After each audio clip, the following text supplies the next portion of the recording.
We've been having some of the greatest guests this week, and the trend continues right now with Laura Loomer. Laura, hello.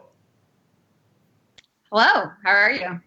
I'm looking well. I haven't seen you in a little while, and you're looking just exquisite today as you run for Congress. And join us for what is a pretty sad conversation.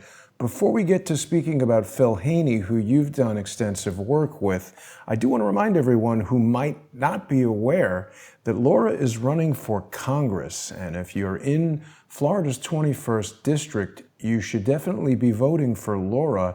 She's been one of the most outspoken first journalists and now politicians warning people about this impending infiltration by radical Islamist interests. And Laura, you've just been out there talking about this for a long time. You've introduced me to a lot of facts and details that I didn't know about. You worked with Phil Haney. What can you tell us about Phil, your work with him, and what happened to him recently? Well, Phil Haney was a close friend of mine and somebody who I learned a lot from. And for people who don't know who he was just a brilliant man. He was one of the founding members of DHS, and he, spent his career trying to keep Americans safe. And he really was a scholar when it came to teaching people and really understanding the threat of Islamic terror and jihadism and the infiltration of those individuals within our government. And he was a whistleblower during the Obama administration, and he blew the whistle on how Obama's, Department of Justice was ordering for DHS databases to be scrubbed of information that, pertain to investigations into alleged or supposed Islamic terrorists or Islamic terror networks in America. And one of these cases that Phil Haney was investigating, and information was deleted, regarding this case, and could have, I guess, resulted in lives being saved and an awful terrorist attack being prevented, was the San Bernardino ISIS terrorist attack. And if you recall, several years ago, a married Muslim couple went to a holiday party in San Bernardino, California, and they opened up fire, and they clearly had extensive arms training, because the way that they were able to carry out the attack and then escape and use the tactical force that they did, they had ISIS training, and many people died. And in the aftermath of this, Phil Haney was on Fox News a lot talking about how, we have this culture in which authorities tell you to say something. If you see something, say something. And really, you get penalized, especially under the Obama administration, in which Obama really allowed for political correctness to hinder and really destroy a lot of our, intelligence capabilities. It was well known during the Obama administration that he had requested that the FBI and other intelligence officials stop referring to Muslim terrorists as Muslim, and that he stopped referring to them as, Islamic terrorists. And so it became known as workplace violence. And when there were acts of Islamic terrorism in which, for example, one instance, an Islamic terrorist decapitated a woman, I believe in, Oklahoma? I think it was in Oklahoma. We'll have to verify that. I believe it was in Oklahoma, where a Muslim man decapitated a woman and started shouting Allahu Akbar. And he admitted that he did it in the name of Islam, and Obama called it workplace violence. Wow. Many of these instances occurred throughout Obama's administration. And so Phil wrote a book called See Something, Say Nothing. It's sitting on my counter over there. It's kind of sad because he signed it for me when we were doing some work together in Minnesota, in which he talked about this, talked about how during the Obama administration, our government, as the cover said, they submitted to jihad in a way by putting a chokehold on intelligence officials and people within the government who were trying to investigate terror networks. It's still something that's happening today, unfortunately, where you have individuals with jihadist ties or individuals who are jihadists who are within our government. I mean, Ilhan Omar and Rashida Tlaib are the perfect examples. And I spent a lot of time on the ground in Minnesota, investigating Ilhan Omar and Keith Ellison with Phil Haney. And I remember, driving around with him and his RV and, going to different events and doing podcasts together in Minnesota about Keith Ellison, about Ilhan Omar. And this was when no one even knew who Ilhan Omar was, right? So Phil and I were talking about her subversion and what it would mean if she was elected. And unfortunately, a lot of those videos were on my Twitter, and so they've been deleted Wow. because Twitter banned me. So I have to go back in my phone and try to find them. But that photo right there was taken of when we were in Minnesota. We were in a parking lot, and we had gone to I remember we went to some Indian restaurant and had lunch. And we were talking about Ilhan Omar and Keith Ellison in 2018. And so obviously Phil was alive when Ilhan Omar was elected to Congress. Did you speak to him about it at all? Oh, yeah. I mean, we talked extensively about it. And, especially when I was banned, he was following my lawsuits because Phil had a lot of information on CARE and had been investigating CARE. And I, of course, sued CARE. And so Phil always really motivated me to keep on going and to not give up. And he would always send me emails whenever he would see me in the news, and he would say, "Keep it up, kiddo." So, it's really sad because Phil Haney was a great guy. And I don't believe for one second that he committed suicide. And I think even our nation's lawmakers believe he was murdered as well. You have a very suspicious case here where you have a DHS whistleblower who was exposing Islamic terrorism, who was found with a gunshot in the chest and, on the road. You don't kill yourself by shooting yourself in the chest. And even Louie Gohmert and Steve King have said that they believe that Phil Haney was murdered. Not only that, Louie Gohmert went on to say that he was such close friends with with Phil Haney, and he was aware that Phil was in possession of information that some very dangerous people would be willing to kill him over, to the extent that Representative Gohmert and Phil Haney had a pact with one another that if either of them were to die and that it were to be announced as a suicide, the other would inform the public that in no way, shape, or form is that true. Phil Haney was preparing to remarry. He was writing another book. Do you have any insight, Laura, as to what he was doing there in Plymouth, California? Well, I don't want to, I'm friends with a lot of people who are very close to Phil, and I don't want to release too much information because I don't know how much of it has been, made public.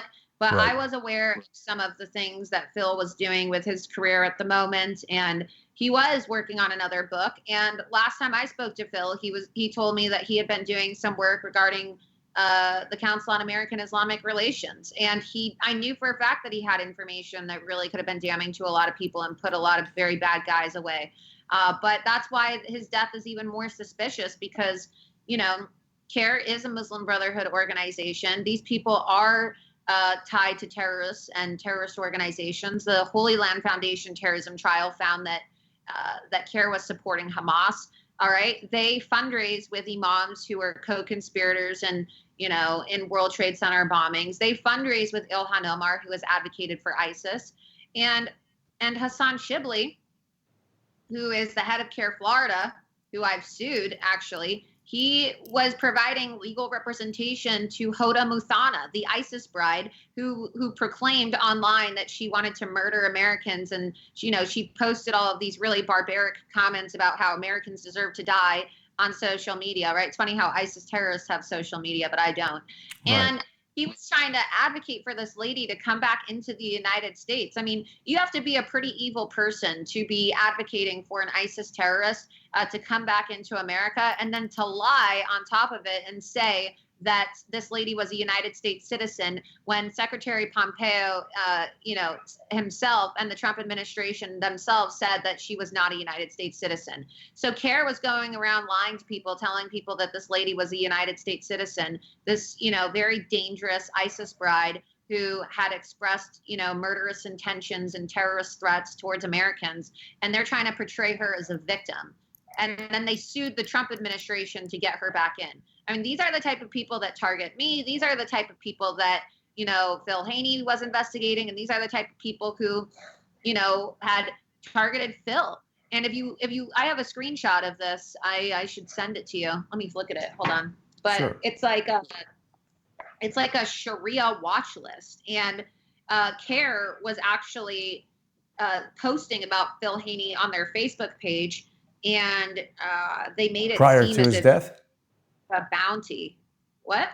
Prior to his death, they were posting on their Facebook page in a way that you feel seemed like a bounty, calling out for somebody to do harm to Phil?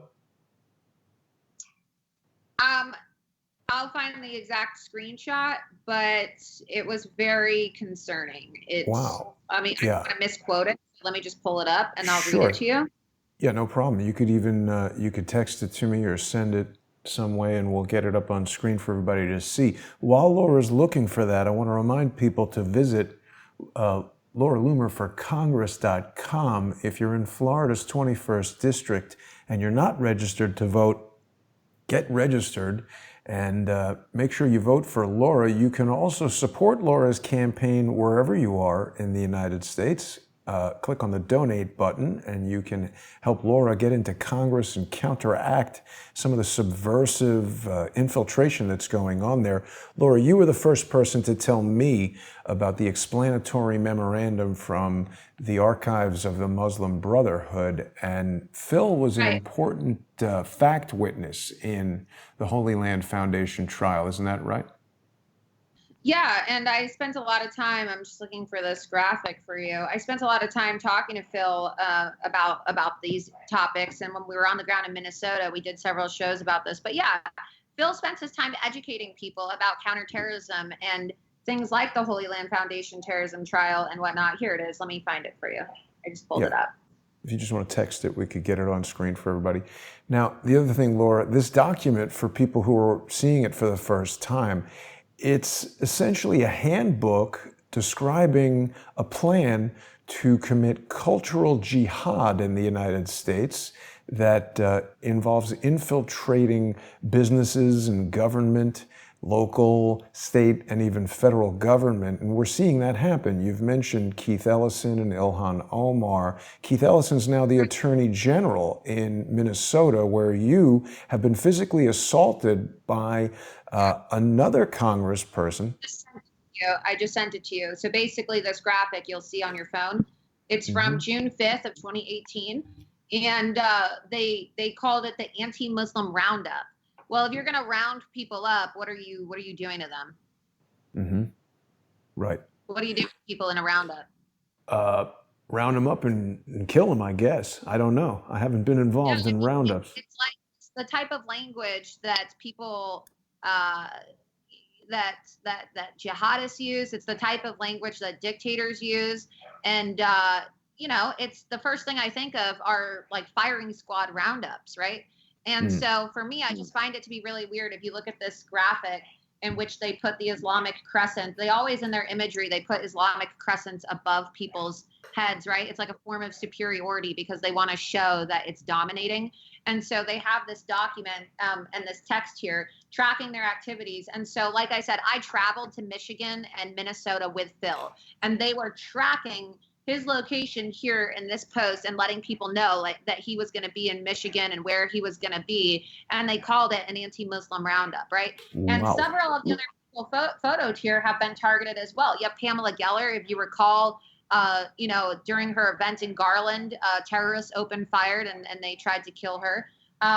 You have Robert Spencer, who has also received many death threats. But I think that there's a real sinister element here. And I find the double standard to be egregious, right? You have groups like CARE that go around accusing people like me and Phil Haney and others of being anti-Muslim bigots when they themselves, right, have been recognized as being a terrorist organization by Muslim majority nations, okay? And our federal judges have found ample evidence showing that CARE was tied to Hamas and the Muslim Brotherhood. But then they're able to post things like this online, and they're able to essentially create these graphics and these posts that make it look like a bounty, right? And I don't understand how they're still operating here in the United States, or why, there's not more attention on the fact that these people who Ilhan Omar and Rashida Tlaib are bringing into their offices are advocating for ISIS brides, right? Suing the Trump administration on behalf of an ISIS bride. It just seems like these are not the type of people who should be in Congress, or the type of people who should be advising members of Congress. And, I've received threats from people as a result of posts that have been made by groups like CARE. In fact, they decided to make me the focus of their Ramadan fundraiser this last year. Wow. And, they were encouraging Muslims to fight back against me. And their litigation director in New York actually, was celebrating the fact that I had been banned everywhere. And then, posted, he said that he hopes that all Islamophobes suffer the same fate as Laura Loomer. And then he posted the word takbir, Allahu Akbar, which is basically what jihadists chant before they, carry out acts of jihad. So essentially, you could make the argument that this guy was literally advocating for acts of jihad against my life. But I want to add, Laura, that the Muslim Brotherhood is fairly sophisticated in its communication tactics. They've posted this on PR Newswire, which of course is a press release, not a news article. This is something that they've written to sort of categorize what occurred in a way that's appealing to them, not necessarily factual. Yeah, and that's actually factually incorrect, because my case is on appeal right now. And so, they want to say that they defeated me in court, but litigation takes a really long time, and this case is still ongoing. Right. In fact, I had a conversation about with my attorneys last week. So the case is still very much alive, and they have this victim mentality where they constantly have to accuse everybody who goes against them or exposes them as being anti-Muslim or Islamophobic. But they even admitted to the Wall Street Journal in an article that was published last year that they lobbied Twitter to ban me. Okay. And since then, they have utilized, my bans as a fundraising mechanism.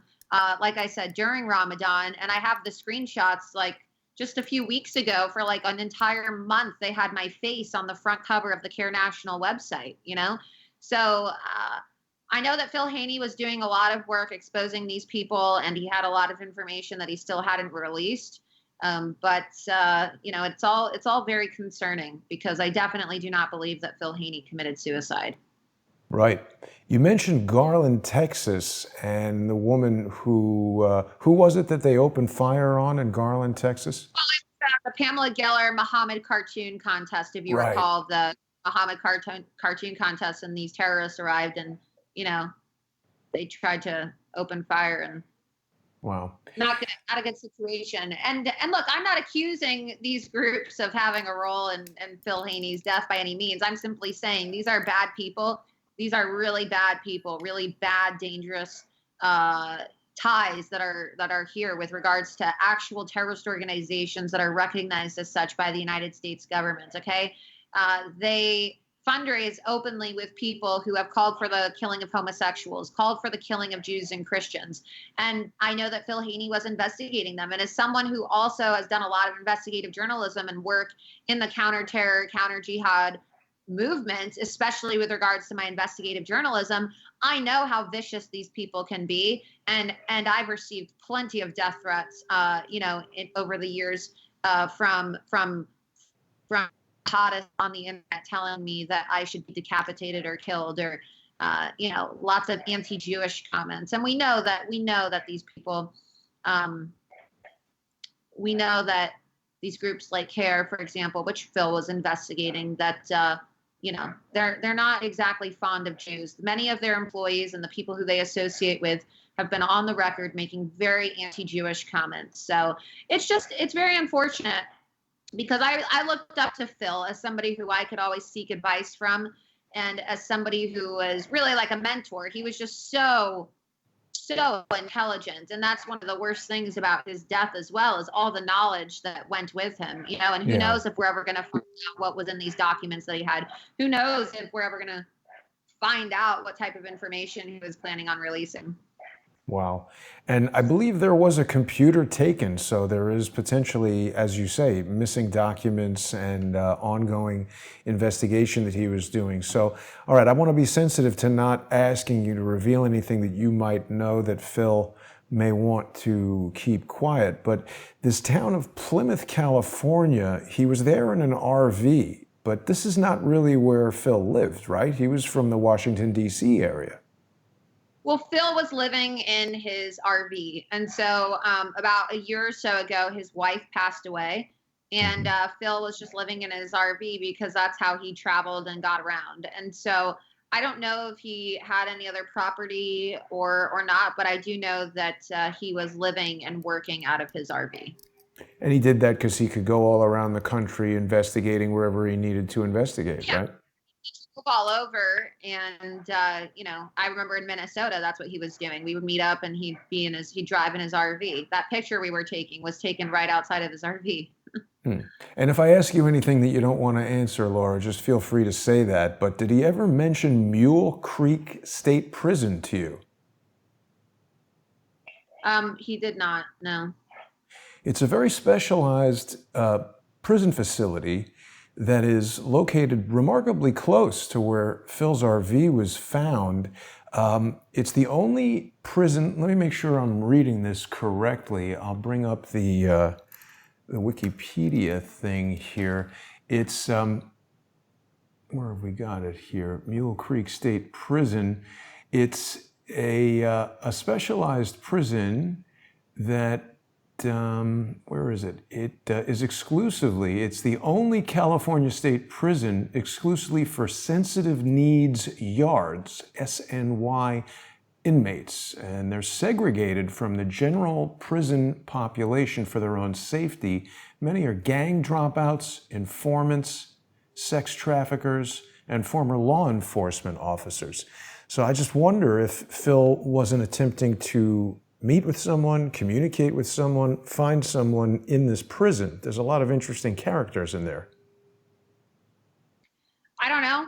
I never spoke to him about that, and I haven't heard about that. But what I do know is that Phil was found dead with a gunshot wound to the chest. And if you're going to kill yourself, you're not going to shoot yourself in the chest. And ultimately, I believe that this needed to be investigated as a homicide from the get-go. And, in the initial reporting, they tried to make it seem like it was, being investigated as a suicide. And I don't know why they would even saturate the media with that idea or even plant that idea in the minds of people, because, it's just so ridiculous, especially for people who knew Phil personally. He constantly would tell people that he would never commit suicide. And I believe that even Louie Gohmert said that. And there were reports of him having lunch with people over the last month saying, oh, well, I feel like something might happen to me, but I would never commit suicide. So, I see that Louie Gohmert and Steve King are now, validating these claims in their own conversations with Phil Haney, who told them that he would never commit suicide. And they almost made this pact. That's what Louie Gohmert was really describing on the floor of the House, in which he was saying, that if either of us so-called committed suicide, that we would get to the truth of what really happened, right? So I just think that this is not getting enough media attention. It should be receiving a lot more media attention, especially given how high profile Phil was. A lot of people may not know his name, but in terms of like the whistleblower community, and especially the counter jihad community, he's huge. And given the fact that he's a whistleblower, people should be paying extremely close attention, because there's a history in our country of whistleblowers being murdered, or whistleblowers, suspiciously dying or committing suicide. And for me, I think that whenever somebody releases information or they come out and expose some type of corruption that's taking place within the government, and they end up dying, I believe that there needs to be extra attention placed on their investigation into the death.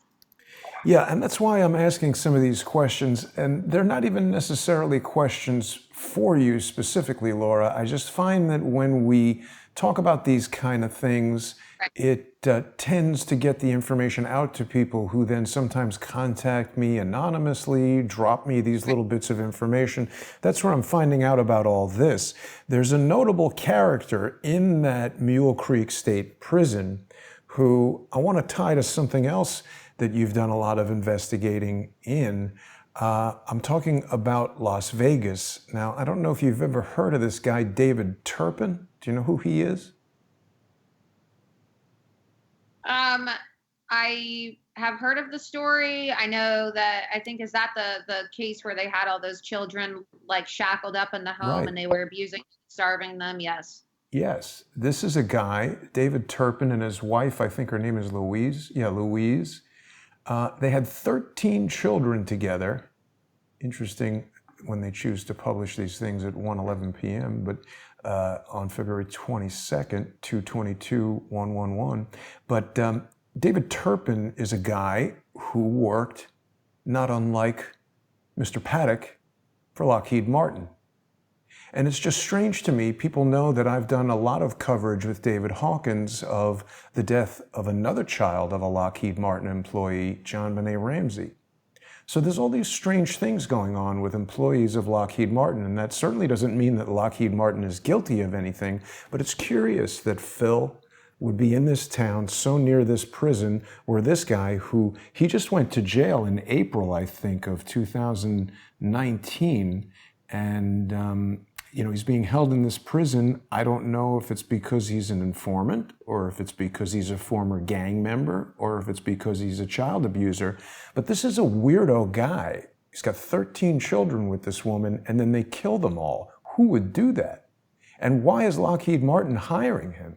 And I mean, when you see this guy's mannerisms in court, how he's dressed, how he presents himself, he doesn't seem like a very normal guy to me, Laura. So I'm just curious about what's going on. And it's just, I never knew Phil personally, but in reviewing his work and in talking to you about him, I do feel a tremendous sense of loss at his death. And I definitely want to find out what he was working on that would potentially motivate somebody to be so, they wanted to stop him. Yeah. And I don't know about a lot of this other stuff that you're talking about. I'm more focused on, the possibility of retaliation against him for his work in the counter jihad movement, just because, I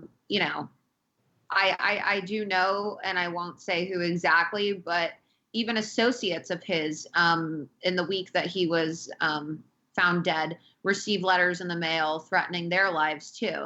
And so who knows, a lot of these people in the counter jihad movement, they get death threats on a regular basis. But, I was supposed to be going to Israel with Phil in a few months. So last year we were in Israel together too. And I was supposed to be going on this national security trip with him that was planned. And some of the people on that trip had received threats as well. So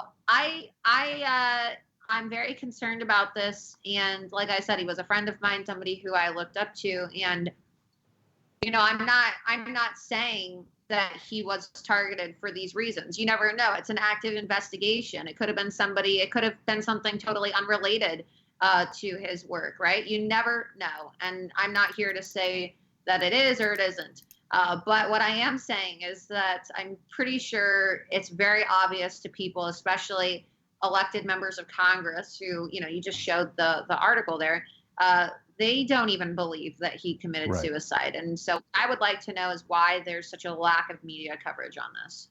Well, it's an excellent question, and I am very curious as to why that would be as well. And it's another reason why I wanted to have you on to discuss this today. Sarah Carter has been more active in covering it than most other sources, but she had this story about 2 weeks ago, how the sheriff... I backtracked on the suicide, yeah. They had to delete the press statement from their Facebook page. So they put out a Facebook page statement saying that it was being investigated as a suicide, and then they deleted it. So, yeah, they are backtracking, and I think that it was highly inappropriate for them to have even, mentioned that in the very beginning, knowing that this guy is a whistleblower. once you interject a narrative into the media, people believe what they hear first, right? That's right. And so a lot of people were posting, oh, he committed suicide. Oh, he committed suicide. And that's just not the case. They Right. should have not even said anything. They should have said from the very beginning that it was being investigated as a possible homicide. But unfortunately, they were able to taint a lot of people's first impressions of this. And people, when they think someone committed suicide, they just kind of like give up on it, right? Which is what they did in the Las Vegas shooting too, right? They said that this guy killed himself. And so people just kind of stopped talking about it. And then there was a media blackout. But saying that somebody committed suicide is just like a very lazy way of passing something off that really, like I said, he's a whistleblower. They should have taken this, especially as law enforcement officers. They should have thought to themselves, well, there is a chance that, given that he's a whistleblower, that he maybe had a lot of enemies, or maybe he pissed some people off, or maybe there were people who were out to get revenge, or people who didn't like what he did. I mean, that's the first thing that I think as an investigative journalist, right? Or that's, I'm running for office now, but, my career is in investigative journalism. And I immediately, when I received the phone call around 10 o'clock at night that he had been found dead, that's immediately what I first thought of. Right. Well, and certainly I could understand a sheriff not wanting to speculate about who or what might have caused it, but simply saying, we have no comment at this time because it's an ongoing investigation. I appreciate that you're being very diplomatic and erring on the side of caution, not only as a congressional candidate, but as an extremely responsible journalist. I take a little bit more of a, let's call it, opinion position on some of these things. And I do believe that any competent law enforcement officer would look at the scene, look at the body, and not immediately presume that it would be suicide. In response to the possibly hypothetical question that you pose of why would the sheriff be so foolish as to put out that finding, I think he did it with the intent, as you said, of getting that thought out first, so that now when someone like you or I produce a video like this, questioning the motives or the possible perpetrators, we can immediately be branded as conspiracy theorists, and people will remember that it was a suicide, just like with Vince Foster and so many others. You're right about that. They want to call people conspiracy theorists. But when you have members of Congress talking about how they essentially made, I mean, this isn't their exact words, but I mean, this is my inference based off this whole pact notion, like suicide pacts, right? In terms of, oh, well, we're both not suicidal. And so if anything were to ever happen to you or someone would say that you were suicidal, I would make sure that I would, inform the public about this. I mean, that's really concerning. These aren't just regular people. These are United States congressmen and also very close friends and colleagues of Phil Haney who said the same thing. And so when you have, people saying, oh, I had lunch with Phil Haney a month before he was killed, and he said that he thought something would happen to him, and that if they said that he committed suicide, that it wasn't true, and then he ends up dead, with a gunshot wound a month later, and they're saying it's suicide, I think that that is a problem. And so I'm really hoping, I know that some of my colleagues in this counter-jihad movement are doing their own investigations and looking into things, but, I really hope for the sake of his family and also just for the sake of the truth and for the sake of the information that, maybe is still out there or maybe he's saved somewhere. I hope that we get the truth on this matter because, man, he's such a brilliant man. And I just think of the loss of life is tragic, but even more so is just his life work and all of the information and intel that this man had that probably could have saved lives and could have really, exposed a lot of people doing bad things within our government. It's gone. He had so much information. Mm-hmm. And I'll tell you, it's interesting to me, Laura, because it wasn't too long ago that one of the major newspapers here in New York City, the New York Post, had 3 separate stories over the course of a week about a hamburger that somebody had allegedly dropped in the street in Queens. I don't see a single story from the New York Post about Phil Haney. And as a matter of fact, when you put in Phil Haney into Google and tap on news, most of the stories are 2 or more weeks old. We just saw a brief clip of Jim Hoff Jim Hoft of Gateway Pundit had interviewed his pastor. And so everybody from his friends to his family to his pastor, everybody knew this guy was not suicidal. And we haven't heard a single thing from the sheriff's office since they announced this backtrack and deleted the Facebook post. Very strange behavior from them. Yeah, as you mentioned too, he was, supposedly set to get married soon too. So it is all very, concerning. And I think most rational minds here, as Louie Gohmert and Steve King put so, eloquently, they realize that, he was murdered. Yeah. So it remains a mystery, and we certainly don't want. Just add too, you would think that United States congressmen making those statements on the House floor would receive a ton more attention, given the fact that this guy was a DHS whistleblower. And just the fact that the mainstream media is completely ignoring this story about Louie Gohmert and Steve King saying that a U.S. whistleblower who exposed, jihadist subversion and jihadist infiltration under the Obama administration and orders from his administration to scrub databases to basically, hide information or erase information pertaining to, terror threats in America. That should be a huge story if they're now saying House floor that this guy was murdered. So, it also just goes to show you the very lazy nature of our mainstream media and how, look, we're being bombarded with all types of news on a daily basis. I can't even tell you every time I turn on the TV and I see stories that don't even matter, right? Things that I don't even care about, things that really are just really nonsensical and don't pertain to the lives of everyday Americans. But I believe that this issue of Islamic infiltration is a huge national security threat, and it's something that I obviously have dedicated a lot of my career to exposing. And the fact that this guy, my friend, this whistleblower, Phil Haney, is dead, right, after exposing this,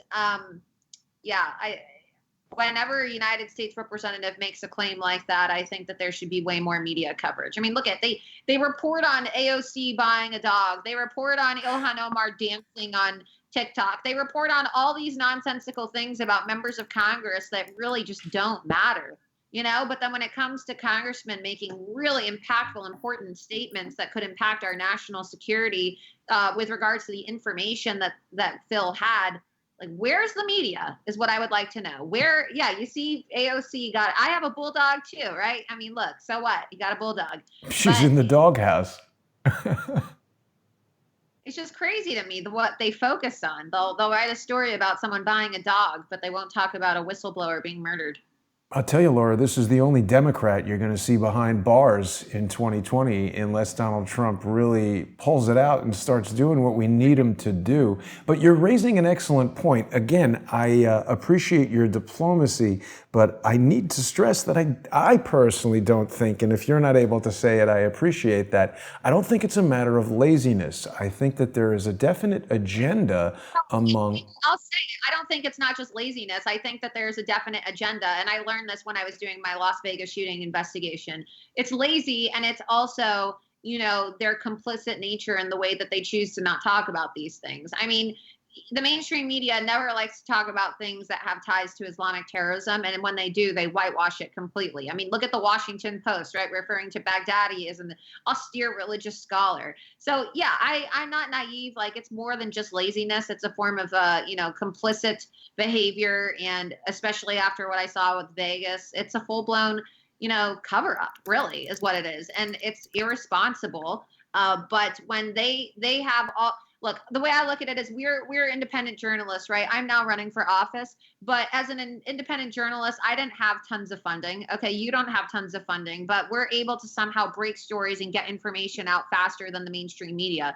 And even now, I'll hear about things and I'll know about things way before the mainstream media even posts it. And then 5 hours later, finally, I'll see a Fox News update. So what are all these multi-billion-dollar news organizations that are, paying for journalists and very expensive camera gear, and they're trying to serve as the moral gatekeepers too, to see and establish on TV who is and who isn't an acceptable person or expert, right? What are these getting paid to do all day? How is it that independent journalists are breaking this news faster? It's just It's crazy to me. So you would think that if they were going to be slow in the reporting, as they always are, that they would at least make up for it by being aggressive in their investigative skills or produce detail-filled reports, but they don't want to. Yeah. Well, I mean, it's clear, I think, to people who follow you and people who are watching Crowdsource the Truth, that entities like the Washington Post, let's set aside for a moment that this newspaper, if we can call it that, is owned by Jeff Bezos, who also owns Amazon and Whole Foods. And I wonder who would benefit, from a retail standpoint, if everybody was isolated in their home and could do nothing but look at the internet and order crap off of Amazon. It seems interesting. Or if you're flooding into the store to buy toilet paper and bottled water, if you live near a Whole Foods, I mean, even, look, I'm not diminishing the severity of anyone who is in ill health, who contracts a virus that could result in death, whether that's the flu or coronavirus or whatever. But there is a clear agenda, Laura, where they are just maybe more persistently than certainly anything I can remember in recent memory, they want you to be extremely fearful of contracting this coronavirus. And I have little doubt that in a short period of time, some vaccine will come on the scene. And I wouldn't, at this point, even be surprised if a law was passed making it mandatory that if you want to go out in public, if you want to have a bank account, if you want to go to a restaurant or the Whole Foods or order something from Amazon, you got to have your vaccination against this horrendous thing. So we're going to wait and see if that comes. But when we think about the people that control these entities, all you would really need is Jeff Bezos and Bill Gates to have a coffee together and hatch some plan like this. And I'm not saying that those two individuals did or will do anything. But when you think about the consolidation of wealth, power, and influence, it's an interesting thing to consider. Well, regardless, I do think that when you look at the numbers, there's clearly more people who have died from the flu than from the coronavirus. And President Trump himself took to Twitter yesterday to even talk about this. And so I do believe that anytime there's any type of disaster, whether it's a natural disaster or whether it's a outbreak of a coronavirus, you see the way that the media really sensationalizes things. And so I think the media is being very reckless in their reporting of the coronavirus, and they're creating panic. And you see people are panic shopping. When you go to the store, everything is sold out. You go to the store, there's no soap left. There's no hand sanitizer. All the cleaning supplies are being sold out. So I went grocery shopping the other day and I couldn't find anything. I couldn't find any soap. I was looking for just antibacterial hand soap and I couldn't find any. It was all sold out.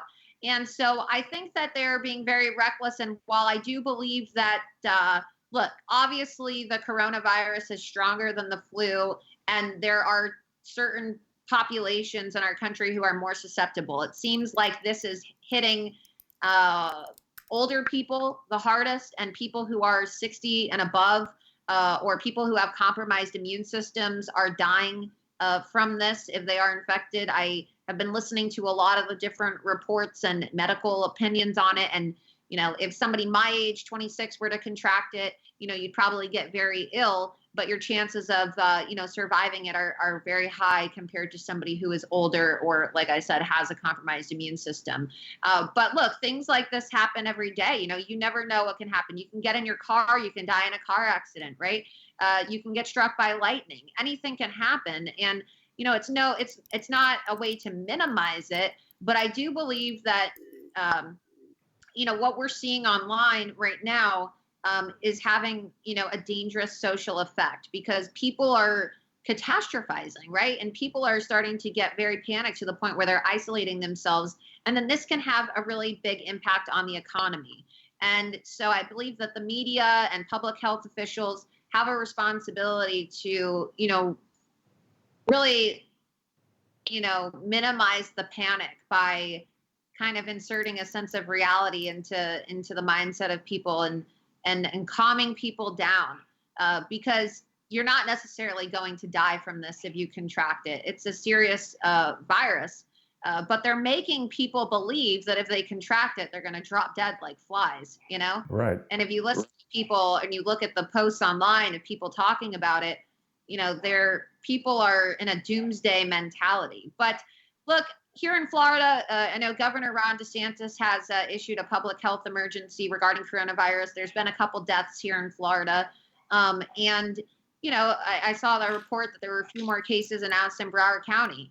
And so my campaign, just right before coming on your show, we're taking safety measures, especially given the fact that I'm running in a district, Florida 21, where there are a lot of older people or people who may be more susceptible. And so I decided to halt my petition drive today. And we will not be doing any more petitions. And we're going to slow down our door knocking and halt it for the time being, and really just you know, focus on online communications for the time being, because just the other day at the Palm Beach Convention Center, somebody who attended an event there and went back, I believe, to Pennsylvania, tested positive for corona. And so I want to make sure that my constituents are safe, that the voters are safe, and that my volunteers especially are safe, because as you know, in campaigning, you have to shake a lot of hands. You have to do a lot of contact with people, and it's not exactly the best thing to be doing if you're trying to prevent the spread of a virus. And so I'm going to be paying to get on the ballot instead.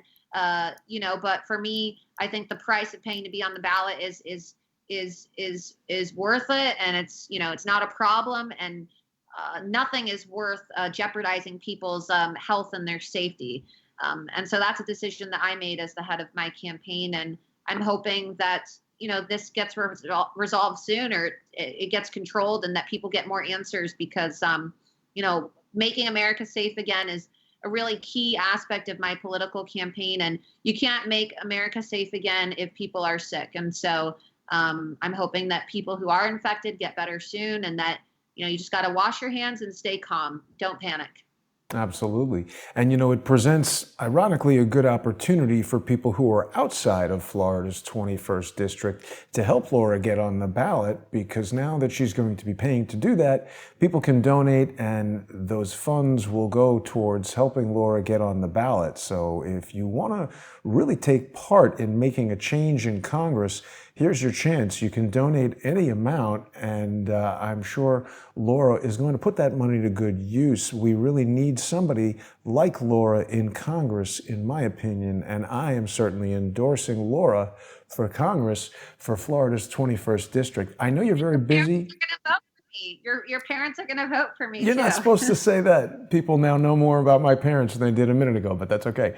When we look at this coronavirus coverage, Laura, we see that whatever Donald Trump does, so here's the New York Post. They've got something stupid to say about Donald Trump shaking hands with somebody who, I think it's Representative Collins. I have too, and I interacted with people who interacted, you know, with individuals too. But, you know, like you have to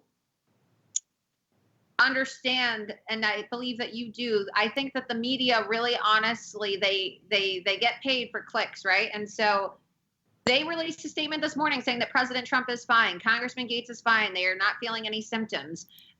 But when people see headlines like that, they immediately click on it, and then they start panicking and they start talking. It's our media in this day and age has become very sensationalized.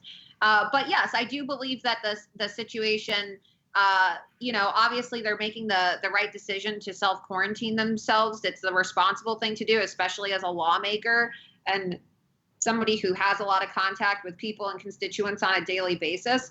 But I do believe that, you know, President Trump, he's appointed Mike Pence as his coronavirus czar, and they just were in Florida a few days ago, and they gave a big you know, briefing on that, and Mike Pence was speaking to the heads of the different cruise ships to talk to them about their needs and what they need to make sure that people on the cruise ships are getting the test, because they have a bunch of cruise ships that right now people are on board and they're awaiting coronavirus tests. But I believe he's doing everything that he can really to handle this situation. And I think that the media is just dying. They're salivating at the mouth for something to, you know, blame the president over, because they blame him for everything.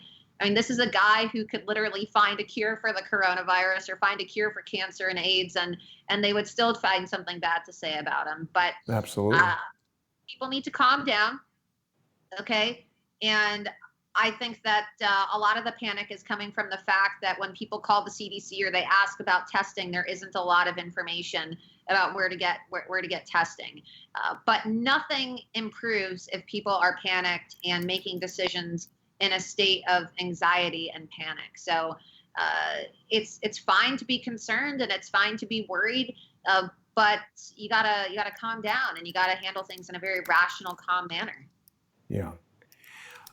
Laura, you've got, as I've said during this interview, a much more diplomatic view of the press than I do. And people will perhaps think this is a bit extreme, but I personally believe that there is a very large effort underway to convince people that this coronavirus is deadly. I often look for these steganographic markers in news reporting, but this is a guy that you've interacted with, Laura, Gavin Newsom.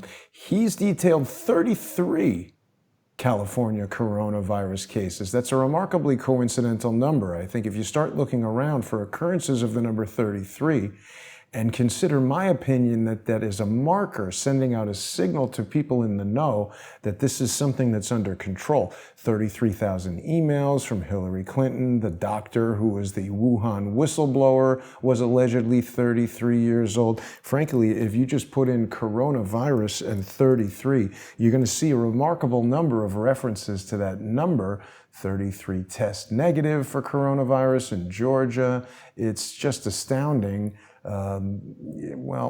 People who are looking at this, 33 cases in New York. I think that, like I said with the media, it's not that I'm being diplomatic. I really do believe that the media, we all know this. I've said this before, and I have no problem saying it. The media has a very anti-Trump bias. And so anything they can do to try to demonize this president or cast blame on him, especially for a virus that he has no control over, they're going to do. And I think the media is trying to make people panic. Obviously, the media coverage is very sensational about this, especially when you compare it to President Trump's tweet regarding the flu. I think people still need to be concerned, of course, but there's absolutely no reason why people should be blaming President Trump for this virus. And I've seen several comments online and, really just very reckless, derogatory reporting from reporters on CNN and MSNBC who are trying to blame the president for this. And that's really dangerous because when you start making people feel as if they're in a life or death situation and that they have to panic, they go into survival mode. Right. And when people go into survival mode, they start doing things that they necessarily wouldn't always do. Desperation. People start to feel desperate and the media is making people feel desperate. And that is very, very dangerous. It absolutely is. And, I don't know how you feel about Dr. Drew, but there was an article in True Pundit just today that is describing how he agrees with you. He thinks that the media is hurting people, being irresponsible in their sensationalist reporting, and that they need to be held accountable. I mean, this is so true. People rely on these news reports to get information that they're going to use to protect their families. Not only that, Jason, but I went to the store and I tried to find hand sanitizer. I couldn't find any. I needed to find hand soap. I couldn't find any. There's no rubbing alcohol. It's sold out. There are people who are going to really need these supplies, okay? And there are people who are going to be suffering from I'm not talking about coronavirus related things. I'm talking about illnesses where they need some rubbing alcohol or they may need something, or people who are ill and have compromised immune systems may really need to go buy some hand sanitizer or some soap. And a lot of these supplies are being sold out, and then there's price gouging on Amazon and price gouging on eBay. And I think that it's going to create a supply shortage for people who may really need these supplies and can't get them. And that's also really dangerous because then you have people who may not need things, like hoarding onto supplies because they're making everyone in this country around the world feel like it's some type of doomsday crisis where you're not allowed to leave your home and you got to stockpile up on everything. I made a comment to one of my family members. The media is making people feel like they're living in a real life episode of The Walking Dead, right. With the way that they're characterizing this coronavirus. Yeah, it seems like the price gouging on Amazon may have come under control, but it was an issue for a few days. This There were a bottle of hand sanitizer for $200 on Amazon the other day. I mean, it's out of amazing. control. And, you know, and then that puts people at risk, especially low-income people who, you know, need to buy supplies too and can't find any. So it's really awful. It's just really horrendous what the media is doing, and they are hurting people. They are. And this, I mean, one of the biggest things that they've been promoting is this concept of self-isolation. I mean, how Orwellian is that? You should just sit in your house. You should not talk to anyone. Don't shake hands with anyone. Just order things from Amazon.com and watch BBC and listen to CNN and the Washington Post and stay home and shut up and vote for Joe Biden. Yeah, I'm hoping that things really calm down soon, and I wish that the media would stop with their reckless reporting. But look, I'm confident that the Trump administration is going to handle this, and it's not his fault. Viruses spread. People travel all over, and so this didn't even originate here. It clearly came from Wuhan, China. And when you think of all the times people are flying in and out and where people go and all the contact people have, viruses spread like wildfire. So I don't know how any rational person could blame this on the president and his administration, but he clearly is doing a lot. Just this week in Florida, even when early voting began, you know, Mike Pence was addressing people, and the administration has been pretty good as far as I'm concerned in their response regarding this. Not only that, Laura, it was interesting that when Donald Trump had an early reaction to shut down travel, everybody was saying, oh, you know, that's racist or whatever. And right, and they're trying to say, oh, you didn't shut down travel, right? And what they're trying to do is they're trying to demonize people for being racist, for calling it the Wuhan virus, when 3 weeks ago, CNN and MSNBC were calling it the Wuhan virus. So, to these people, like I said, he could literally find a cure for this, and he could find a cure for cancer and AIDS in the same day, and they would still have something bad to say about him. Okay, they are never happy. Everything it's so funny because you can like see these screenshots of CNN saying, oh, it's so racist for people to refer to this as Wuhan virus, and then 3 weeks later, the same reporter from CNN calling it Wuhan. So, you know, there's no moral integrity, or these people don't have values in the media. It's just absolutely. It's absolutely absurd. Now, Laura, I know you're very busy, and I really appreciate you taking the time to speak with everybody today. Got to remind everyone to visit Laura Loomer for Congress, and if you're in Florida's 21st district, or if you have relatives there, make sure you tell them to vote for Laura. If you're not able to vote in Florida, but you want to support Laura, you can donate to the campaign. Can people outside the United States donate to the campaign, Laura? No, only United States citizens. So, I mean, I guess there are United States citizens who live outside of the United States, but you have to be a United States citizen to donate to my campaign or vote. And you have to be you have to live in District 21 in order to vote for me. But regardless of where you live in the United States, as long as you are a United States citizen, right? Because I'm not a Democrat. I'm not accepting foreign citizens. As you're a United States citizen, you can donate to my campaign. Right. So if anyone's listening who's not alive or not a U.S. citizen, they're going to have to go vote for Democrats, and that'll be fine. But Laura, we wish you absolutely the best of luck with the campaign. I think it's very important that you get into Congress so that you can counteract this plan that was detailed in the explanatory memorandum, which we owe a debt of gratitude to Phil Haney for bringing to our attention.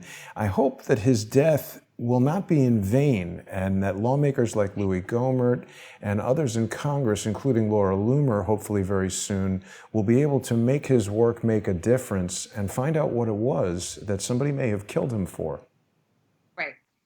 Yeah, and you can go to lauraloomerforcongress.com and you can sign up for my email updates there. So thanks so much for having me on, Jason. And happy Purim. Happy Purim to the Jews. That's right. Listening. I forgot today was Purim, so people can get out their groggers and put on a costume and yell about Haman and Queen Esther. People should go to Laura Loomer for Congress for sure. Laura, we'll have you back on very soon. Everybody is interested to know what's going to happen in the lawsuit against Rashida Tlaib, the lawsuit against Facebook, all of these social media platforms that, despite you being an official congressional candidate, refuse to allow you a platform on social media. That's real election interference. I'm still out fundraising all of my opponents, including the Democrat incumbent. So I'm on Parler and I'm on Gab, so you can follow me there. But most importantly, sign up for my, my campaign updates at lauraloomerforcongress.com. There we go, Laura Loomer for Congress. And thanks everybody for watching. Laura, we'll see you soon and have a great day, everybody. Thank you.